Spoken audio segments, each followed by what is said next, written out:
Now, I will add to this soil some organic fertilizers, because I am dead set against commercial fertilizers because of what they're made from and what they do to my soil.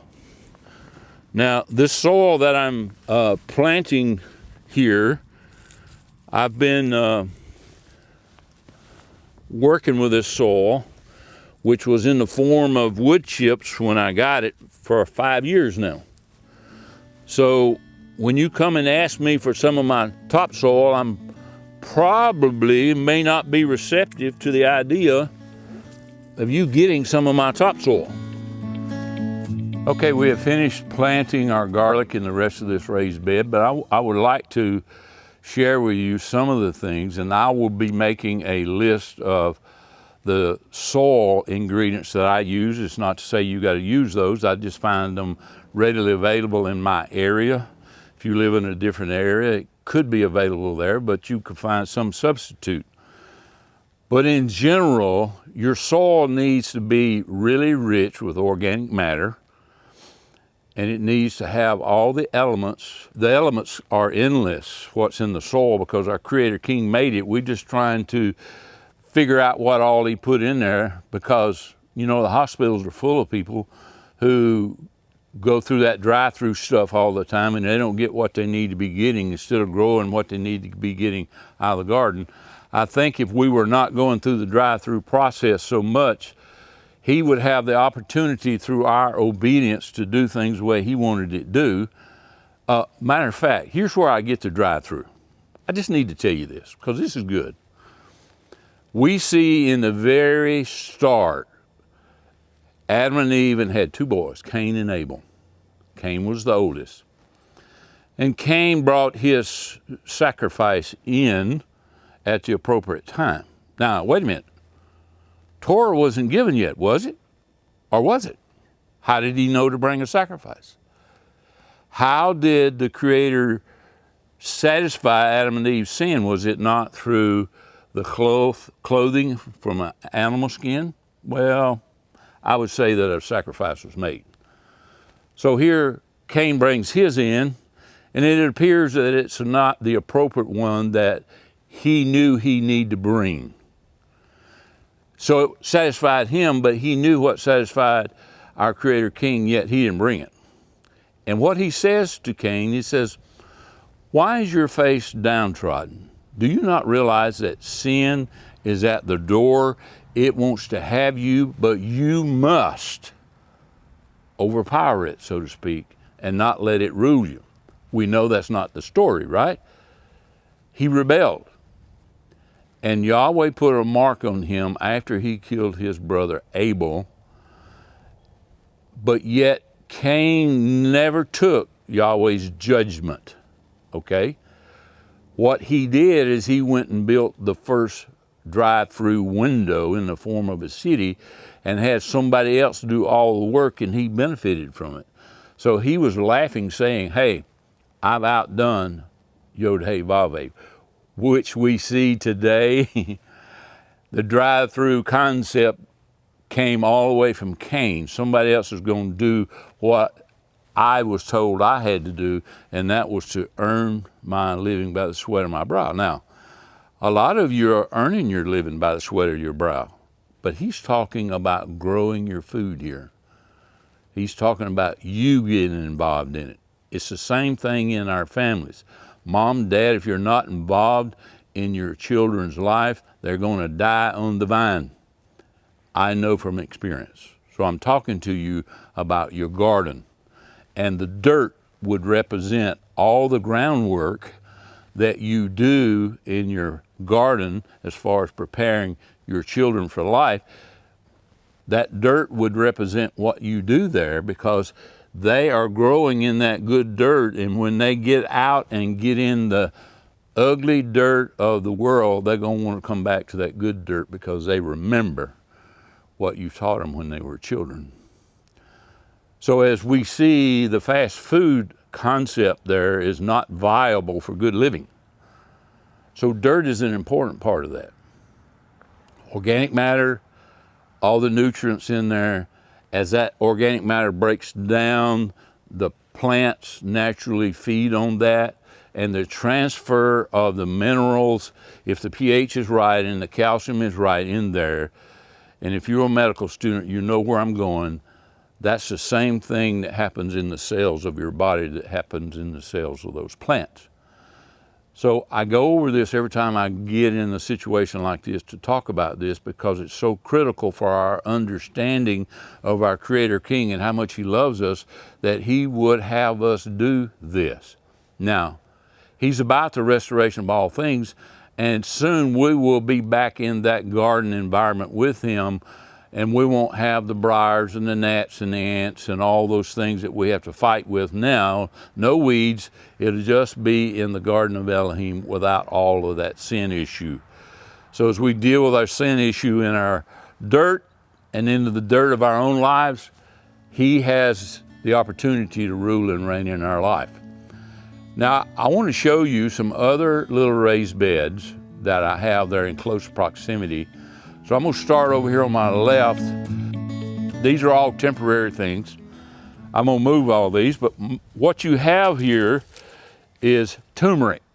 Turmeric is a real invasive plant. It wants to go everywhere and occupy everything and everybody, as neighbors. So I put them in these containers until I can get a bed properly suited for turmeric. And I'm going to just show you what this turmeric does. Now, turmeric is another one of those things that has a lot of good medicinal purposes as well. And this is a bed. Most of this turmeric is a year old, and you can see how much it produces in a year. When I planted this, I just planted one of these little nodules, is what they're called.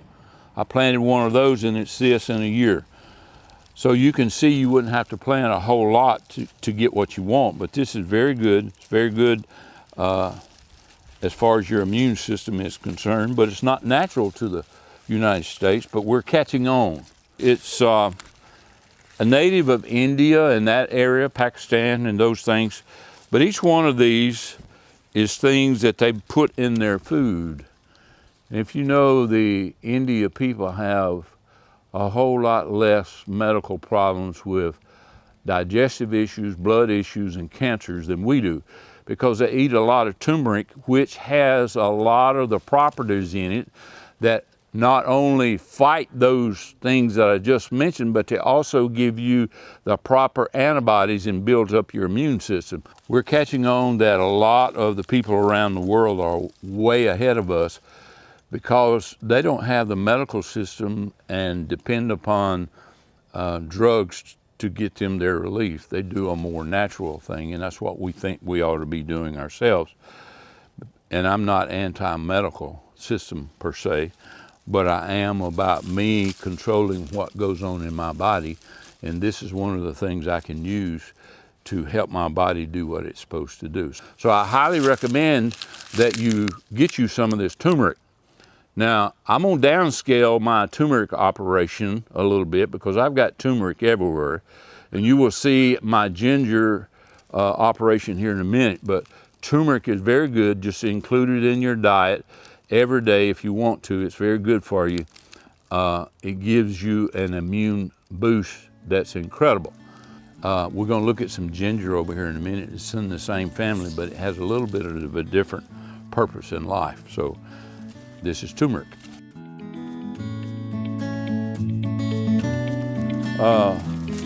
Down further on the left, you'll see some rosemary that's probably 3 years old. and it's head high, as tall as I am.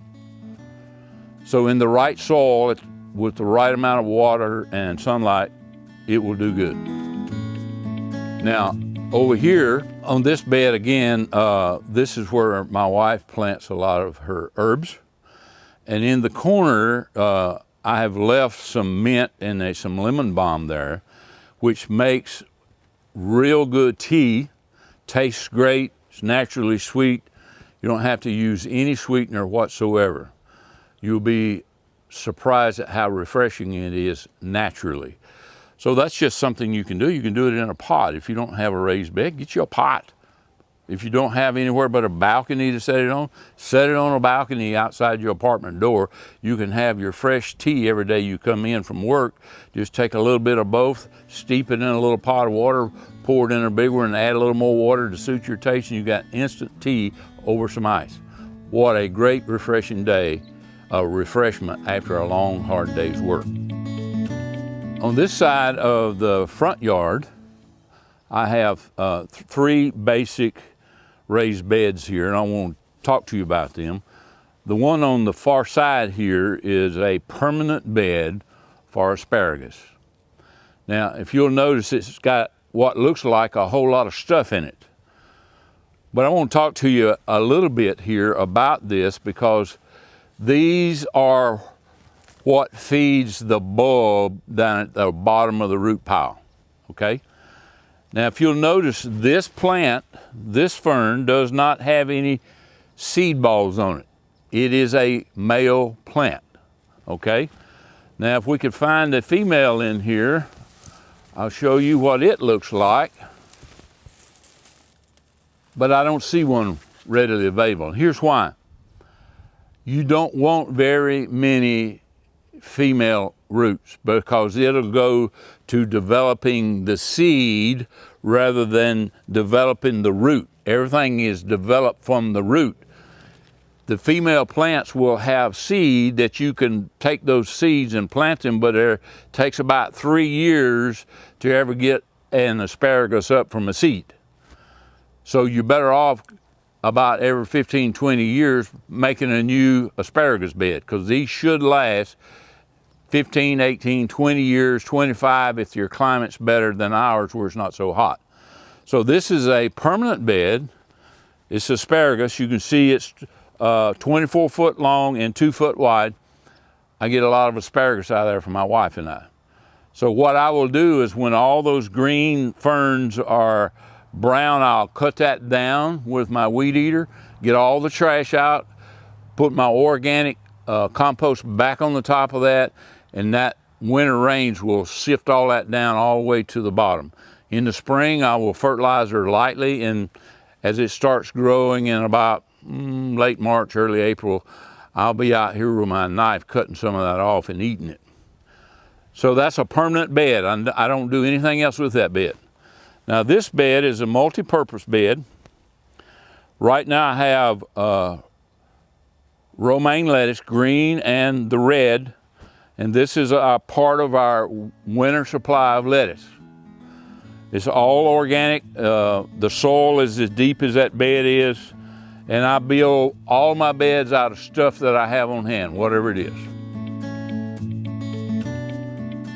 Now, over here is a new prize that I have this year. Now this, if you'll notice, from there back that way is different leaf plant, because this is turmeric and this is ginger. Now I want to show you the difference between ginger and turmeric, because I took the opportunity to put some over there in my olive trees, and we're going to look at that in a few minutes. But let me pull up one here. Maybe.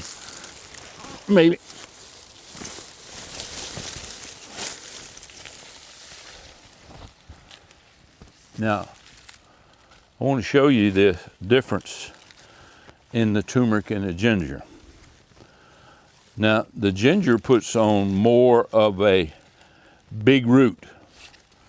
Now, this is 1 year old, not quite a year old, but if you'll notice, we put one little glob in there, and it's grown all of this summer.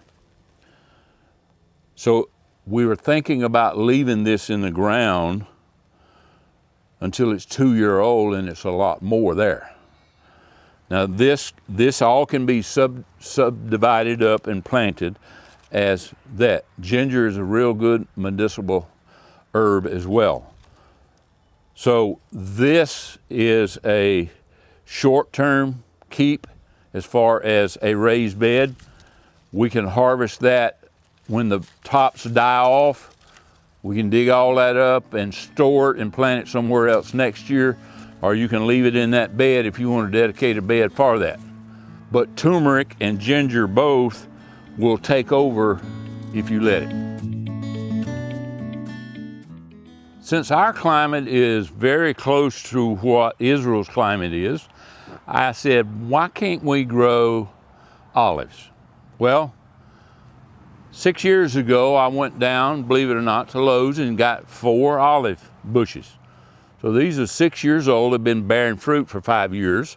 So this next year, we're going to be pressing some olive oil. So I hope and pray that we'll have enough, at least for anointing oil in our tabernacle, maybe, I don't know. But these have really done well. I put these in a raised bed environment as well, and I add compost to it every year, and that's basically the only thing I've done to these olive trees since I put them here 6 years ago. So I encourage you, if you want to get into growing something that you might not ordinarily grow, this would be a beautiful shrub if you want to just keep it trimmed down, but it'll also produce you some olives. So that's very good. And I wanted to show you these because these are 6 years old, and I think they have done magnificently. Okay, this is one of our main home gardens here. This is a permacultural garden. We started out with wood chips here 5 years ago, and this is the first year I've done any tilling at all in here. And I did so because this was a Smeta year, and I couldn't do any tilling or anything, so I had my lawnmower out here keeping the grass cut short, and as soon as the Smeta year was over, I tilled in all those grass clippings.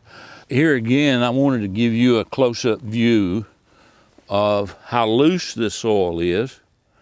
Now, this was tilled probably 2 weeks, 3 weeks ago, but if you'll notice, and we've only had 2 little rains on it, but this is loose. It's got a lot of organic matter in it, room for the plant roots to grow and for the nutrients to be passed from the soil to the plant. So this is what we're about, is the loose dirt type farming with all kinds of organic matter that is good for growing. So here I have 3 rows of onions. I have a white, a yellow, and a red. These are all cooler weather crops. Over there I had some broccoli that didn't turn out so good because we had such hot weather now for several days. And if you'll notice towards the end of the row, the shade's there because that's towards the south. Those plants did a lot better than these plants out in the hot sunshine. So as we're thinking about planting those things, perhaps I should have planted them across the end of the garden, but nonetheless, there they are. So I have cabbage, some Brussels sprouts, and some collards. And over by the water hose here, I actually have what we call in the South multiplying onions. Now, you can have onions all winter long. These plants actually will do what garlic does. It'll put a little bulb around the eye of the original bulb that you plant. And as it expands, you can go out and pick some of that. You'll get the green top, and you'll get a bulb about as big as my thumb. So you can have fresh onions as well as the green tops all winter long. So these are just some things that we got done after Smeta year before it got too cold for us to plant. Now, this is my wife's sidewalk flower garden. And if you notice, there's basil left here from the summer where she injected some basil in her flowers. And they're still producing, and if you'll notice, all the seed heads have some that's already dry. We'll be picking those soon, but these will all go to seed. This is what we want. We'll clip those off or just pull the whole plant up, hang it upside down, let it dry over a piece of paper or whatever. And as the seed gets good and dry, you can roll them out of that, put them in a pint jar and set them on the shelf and plant them in the spring. Now basil, you have to plant well after the last frost because basil is one of those that does not like cold weather. So what we got planted here, on this side is all kale. If you notice on that side, you got two different colored plants. So we got radishes and buttercrunch lettuce. We're just occupying space here. We're producing something to eat in every space that we possibly can.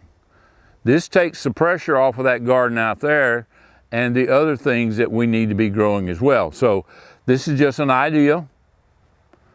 Don't say you have to do it, it's just an idea.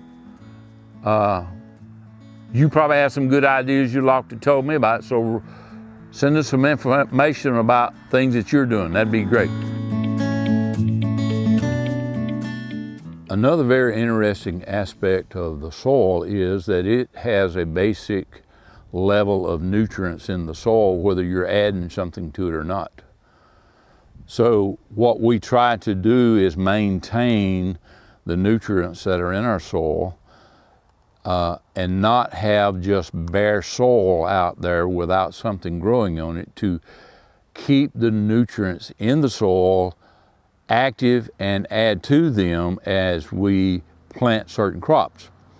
Now, legume crops are crops that take nitrogen out of the air and fix it to the root in the soil, so that when you till these legumes back into the soil in the springtime, you will have all the nitrogen that's in that plant added back to the soil, plus you will have all the other nutrients that are up in that plant added back to the soil, and the value of having extra organic matter for your plants to feed on.